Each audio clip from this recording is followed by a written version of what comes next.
Morning, and actually it is a good morning as we see what's playing out behind us. We had a fire on top of one of our cranes. Thank God that the injuries to 4 individuals were minor. The fire FDNY will go through the extent of those injuries. We're joined here by the full complement of our city agencies that are going to coordinate to ensure that we, number one, fully extinguish the fire. Number two, make sure that everyone in the surrounding buildings are safe and make a determination of what extent of evacuation. And number three, start the process of dismantling the crane that's on top. We're going to make sure that it's done in a very orderly fashion. As you see from the debris on the street, this could have been much worse. We are extremely fortunate, number one, that we were not during the busy time of the day. As you know, the Port Authority is here. Many of the buses moved through here. We were extremely fortunate. But we're also fortunate that the men and women of FDNY and our first responders responded in such a manner and properly made the right evaluation of how to look at the fire that we were presented and the crisis we were presented, and coming up with the right effective solution to minimize any additional injuries. So I want to turn it over to the Deputy Commissioner of FDNY, and then we will turn it over to the Department of Buildings to give an analysis of the structure of the existing crane that's here, and then we'll open up to a few questions. Commissioner. Thank you, Mr. Mayor. And the Mayor is correct. This is a good morning. This could have been a lot worse. At 7:25 this morning, we got a report of a fire in the engine compartment of the crane. And we're talking about the engine compartment above the roof line, about 45 stories up. As our fire units responded to the scene, we had a collapse. The top part of the crane, the boom, and a 16-ton load crashed to the ground. At that point, we had injuries to civilians and firefighters, but they were minor.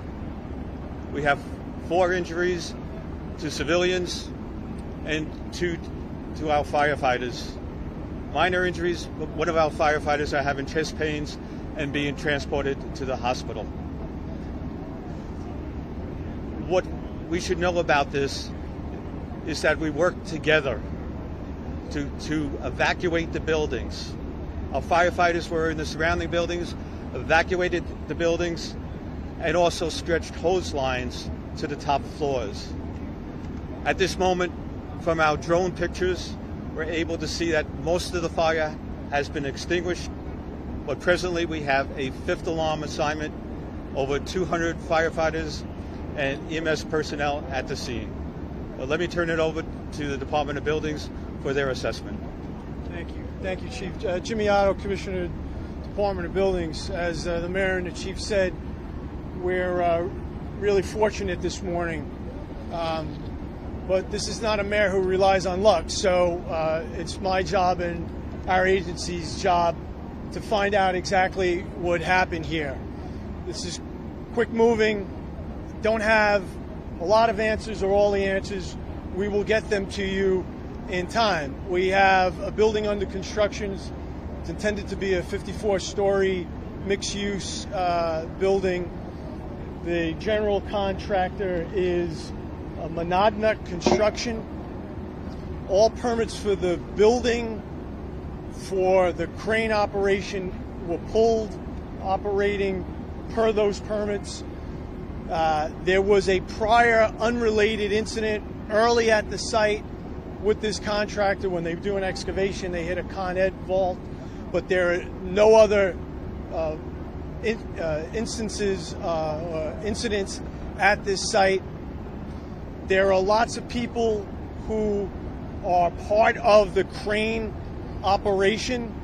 There's an engineer that writes up the plans. There's essentially a general contractor.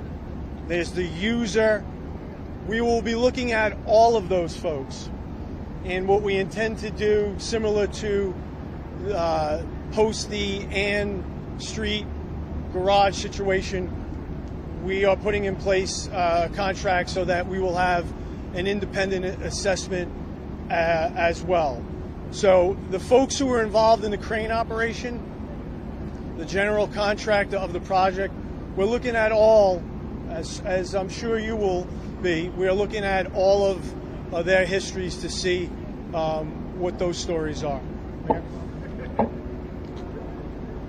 Open to any questions? Yeah, Mr. Mayor. Hold on, we're gonna take questions one at a time. Yeah. Mr. Mayor, was somebody operating this pad and what ignited the pad?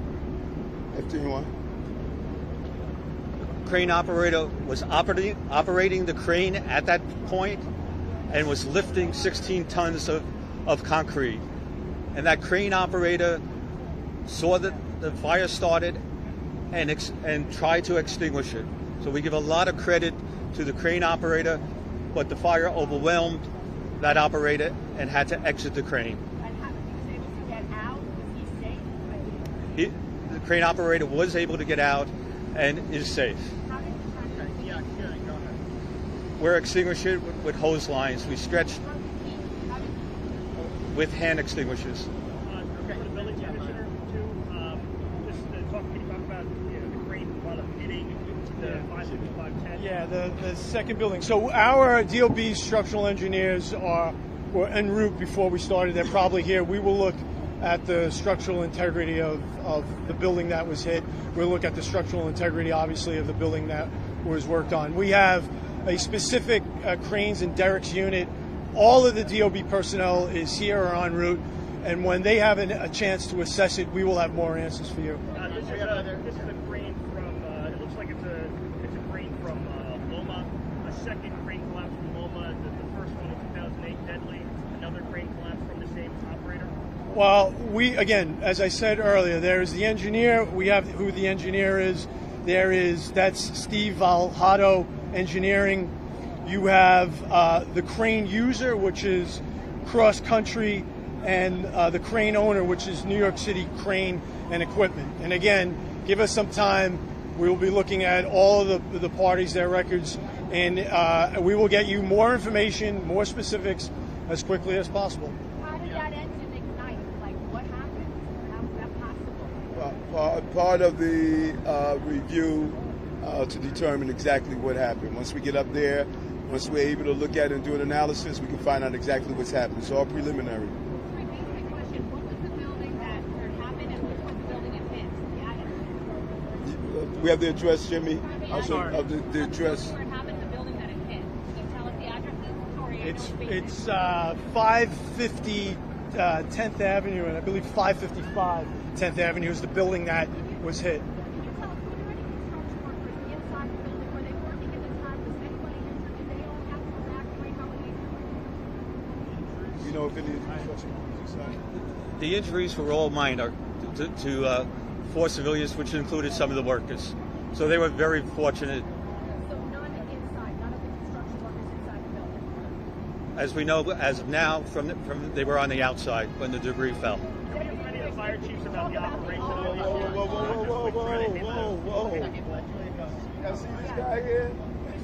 Y'all know how we Talk rock. about the arm that fell off. Like, what happened there? How did it disengage from the cab and what did it hit? So I'd like you to picture what was taking place. The crane operates above the roof line. And on that above the roof line, there's a beam that goes out. And that's carrying the weight of concrete and that weight of 16 tons is attached by a cable.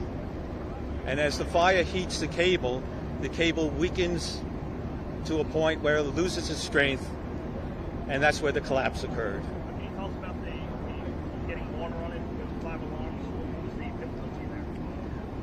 The difficulty when you have a fire so high up is to be able to supply water to the building, stretch hose lines from inside the building and across the street. And that takes manpower of firefighters, but it's also that we're able to search the surrounding buildings and evacuate it. And that's why it's a 5th alarm. And so attached to the boom, matter of fact,